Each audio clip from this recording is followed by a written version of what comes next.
الجملة I'm cleaning the room هقولها مرتين بالأمريكان accent. I'm cleaning the room. I'm cleaning the room. معناها بالعربي بالعامية المصرية أنا بنظف الأوضة. I am يعني أنا، cleaning يعني بنظف، the يعني الأن، room يعني الأوضة. كده الجملة كلها بتتفهم إنها أنا بنظف الأوضة. الجملة دي ليها بدايل ممكن نقولها. I'm tidying up the room. I'm straightening up the room. I'm tidying up the room. I am يعني أنا. tidying up يعني بروق أو برتب. the room يعني الأوضة. يعني كلها على بعضها أنا برتب الأوضة. 2 I'm straightening up the room. I am يعني أنا. straightening up يعني بظبط أو برتب. the room يعني الأوضة. كده الجملة كلها معناها أنا برتب الأوضة. الجملة I need to sweep the floor هقولها مرتين بالأمريكان accent. I need to sweep the floor. I need to sweep the floor. معناها بالعربي بالعامية المصرية أنا محتاج أكنس الأرض. أي يعني أنا. need to يعني لازم أو محتاج. sweep يعني أكنس. the floor يعني الأرض. كده الجملة كلها بتقول أنا لازم أكنس الأرض.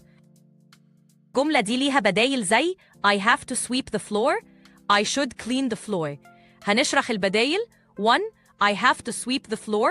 I have to يعني لازم. sweep يعني أكنس. the floor يعني الجملة أنا لازم أكنس الأرض.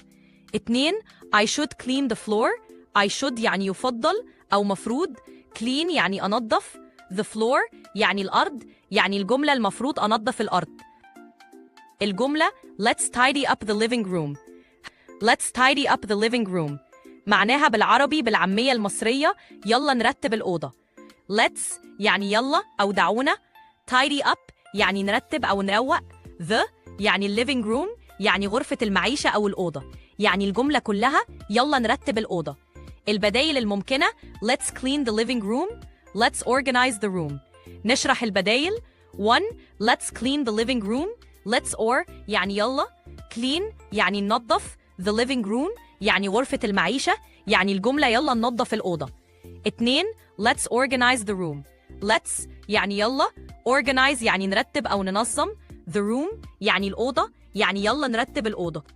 لو عجبك اللي سمعته ولسه عايز تعرف جمل أكتر وتطور إنجليزيتك بطلاقة تابع باقي الحلقة على قناتنا ساندوتش إنجليزي على يوتيوب. تابع معانا الفيديوهات كل يوم ووعد مننا هنخليك تتكلم بطلاقة.